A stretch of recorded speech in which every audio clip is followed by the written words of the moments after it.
Okay, now I have to take a personal hand in things, simply because I feel most of the internet hasn't given the latest Dragon Age Veilguard of the Dreadwolf a fair shake, because every frumpy puritanical Christian what makes up the Geth hive mind of Bell Fiber Package 150 took one look at the opening credits and immediately decided all these purple people were too liberal for their liking.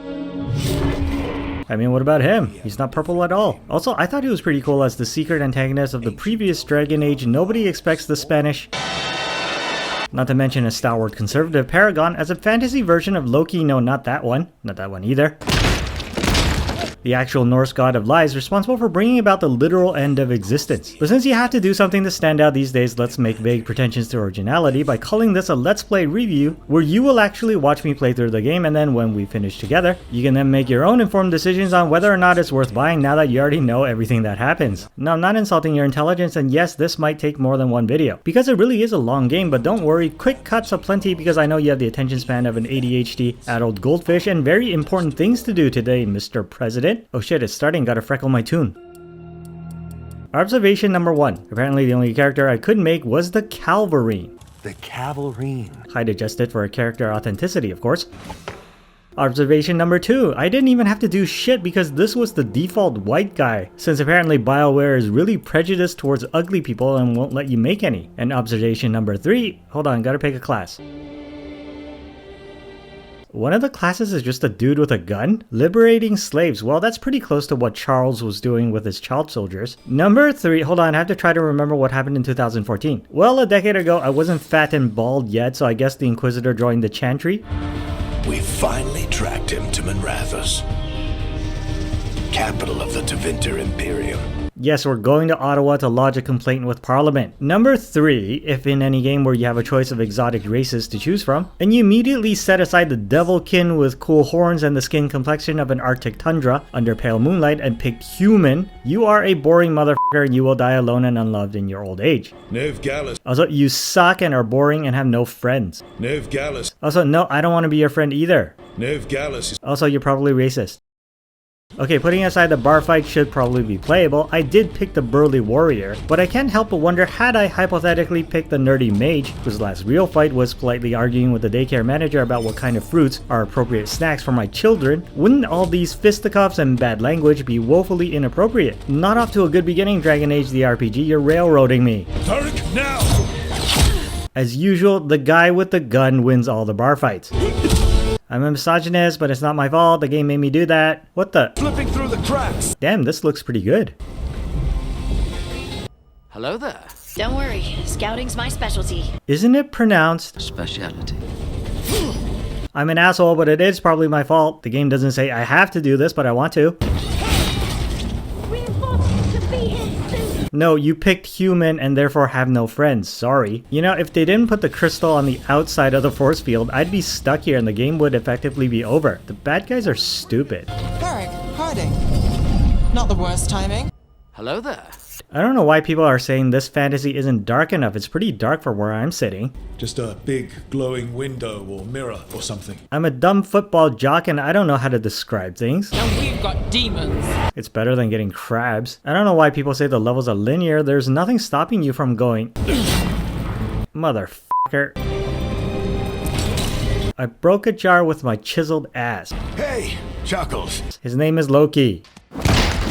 While all this plot is going on, allow me to just say what the f happened in the last however many years for people to get nostalgic about Dragon Age as some sort of epic mature fantasy, and to criticize this game for being too bright or too colorful, as clearly demonstrated on screen here by all the monochrome. Hang on, Loki wants to say something. He has a plan. I had a plan.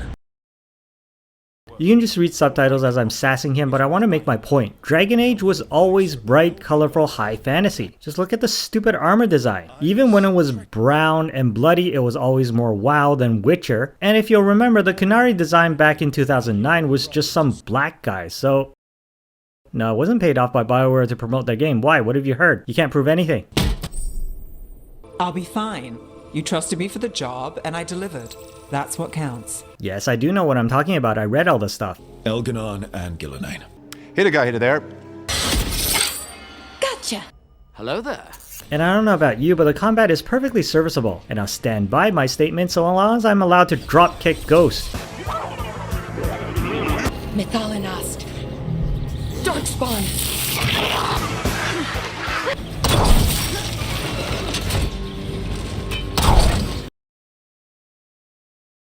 And elbow drop demons. I have questions. Yes, and I'm doing my best to answer them. I've never seen fog this thick in Demeter's Crossing.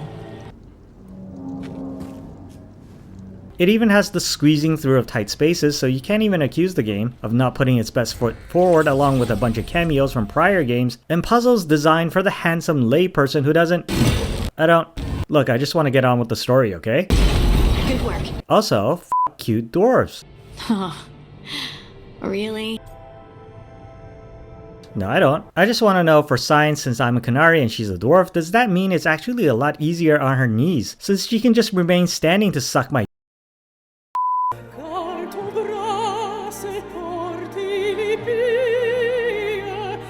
I've been advised to speak nothing on my last statement and just talk about the shitty parkour. It's pretty shitty. Also, I'm really short for a canary, so maybe it won't be as easy for her to... Oh, one of your party members is Ezio Auditore da Firenze. Hello there. Dragon Age the Veilguard, that is a stupid name, is not lacking for some grand vistas and also runs like a dream, which is more than I can say for modern upcoming releases. 32 gigs. F out of here, I'm not made of money. This is my no money face. I mean, if you want to complain about something, complain about BioWare's vastly outdated engine that has everybody putting one hand on their hips when sassing each other like total catty bitches. See, this guy gets why we're all playing this game, the hot dwarf women. That there are no dwarf women. The next guy who joins you is that eagle dog who comes with his own house slave elf. And together, my friends and I are fighting... Oh wait, sorry, there was one more guy. You will need him. No, I'm sure there was one more guy. Here's my I'm totally unsure talking hands expression. Sorry, two more guys. So quick sidebar, linearity can be a good thing and I'm glad BioWare is going the full choose your own adventure route because I don't f***ing remember choose your own adventure books stopping you halfway to make you do a crossword puzzle. And for those of you too long to know what the f*** print media was, kindly... It's this guy. What a marvelous surprise! Also, Rook can't swim. I'm probably the first guy on the internet to tell you that. Spread the word. Let's finish this! Stupid Ezio. This guy stays in bed the entire story because he's got crippling lumbago. Lumbago. It's okay, I never liked Varric anyways. Also, no invisible walls. Don't be a dick. I can't help it, it's my nature. It's no Baldur's Gate, but frankly that was a generational masterpiece and you have to know, post 2023, you just aren't going to win the set the floor on fire fight or moving wheelbarrows narrative. BioWare is making the right call and there's nothing wrong with following their own Mass Effect 2 template and leaning fully into the niche of make friends, help friends, f friends, then help friends f up evildoers without all the ancillary stuff like gears and builds and gameplay getting in the way. He's got both hands on his hips, that's how you know he's really angry. I'm waving both hands around and that's how you know I'm seriously considering your proposal to defend the ancient Grey Warden stronghold from rampaging elven gods. Group photo, say inclusivity.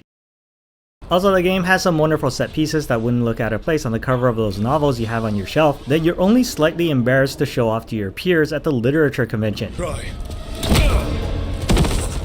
And while you might not like everybody here, none are seriously unlikable enough to render the entire game unplayable. Except that guy, but he's dead and he wasn't part of my crew anyways. I mean, the worst party member in my opinion is the guy who collects and paints Warhammer miniatures and I barely want to kick him off a cliff. Both Elganan and Gillinane. Hit a guy, hit it there. So before we get to the conclusion, I just want to point out the kick-ass music and the fact that you get to fight a Transformer.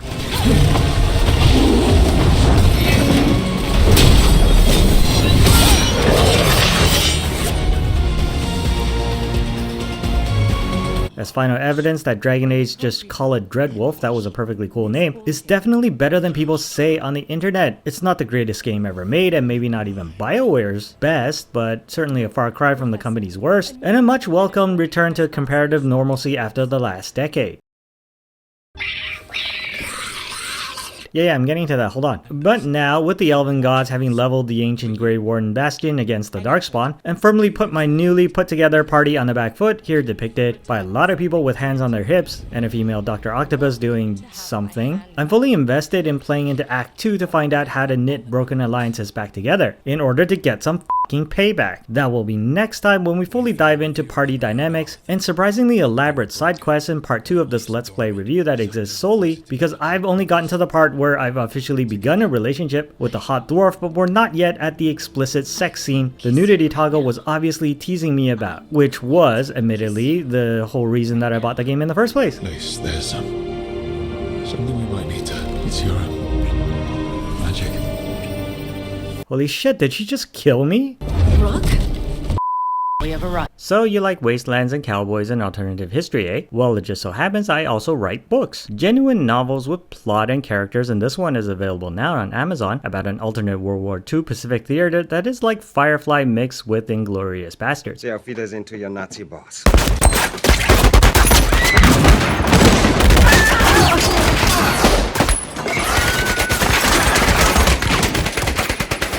And I also have a Patreon now where if you subscribe, you get DRM free versions of the same books as soon as they come out. Why? Because I like money. Also because I'm posting entertainment opinions on YouTube, so frankly I should have done this years ago because you know I'm completely without capability for shame.